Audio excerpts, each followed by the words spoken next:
the Chakravyuh that has captured India has three forces behind it.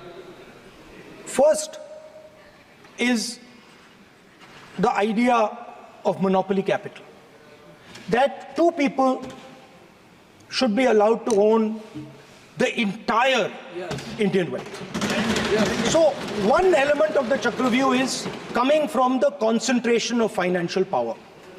The second element, sir, मैं budget को explain कर रहा हूँ sir. मैं आ रहा हूँ, वहीं आ रहा हूँ sir. So one element is financial power. The second element is the institutions, the agencies, CBI, ED, Income Tax Department of this nation. And the third is the political executive. Speaker, sir, these three together are at the heart of the Chakravyuh. And they have devastated this country. Speaker, sir, my expectation was that this budget would weaken the power of this Chakravyuh.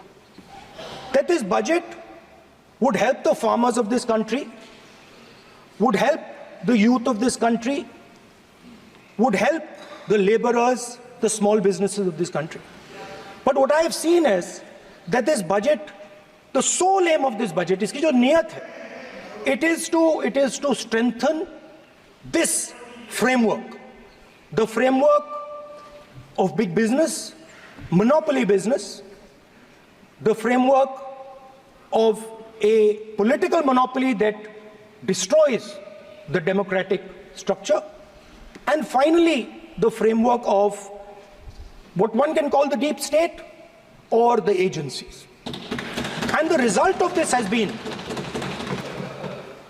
the first पहला काम इस चक्रव्यूह ने क्या किया, जो हिंदुस्तान को रोजगार देते हैं, स्मॉल एंड मीडियम बिजनेसेस हैं, जो करोड़ों युवाओं को रोजगार देते थे, उन पर इस चक्रव्यूह ने आक्रमण किया। कैसे किया? नोटबंदी, जीएसटी और टैक्स टेररिज्म। आप लोग आतंकवाद की बात करते हो, पूरे देश में अगर कोई भी व्यक्ति छोटा बिजनेस चलाता है तो रात को उसको फोन कॉल आता है इनकम टैक्स डिपार्टमेंट से, जीएसटी से, और टैक्स टेररिज्म का वो शिकार बनता है। इस टैक्स टेररिज्म को रोकने के लिए बजट में आपने कुछ नहीं किया है। तो टैक्स टेररिज्म के कारण और ये जो आपकी नीतियां हैं, जो आपने कोविड के समय बड़े बिजनेसेस की मदद की और जो स्मॉल एंड मीडियम बिजनेसेस थे उनको खत्म किया, उसके कारण आज हिंदुस्तान के युवाओं को रोजगार नहीं मिल सकता है।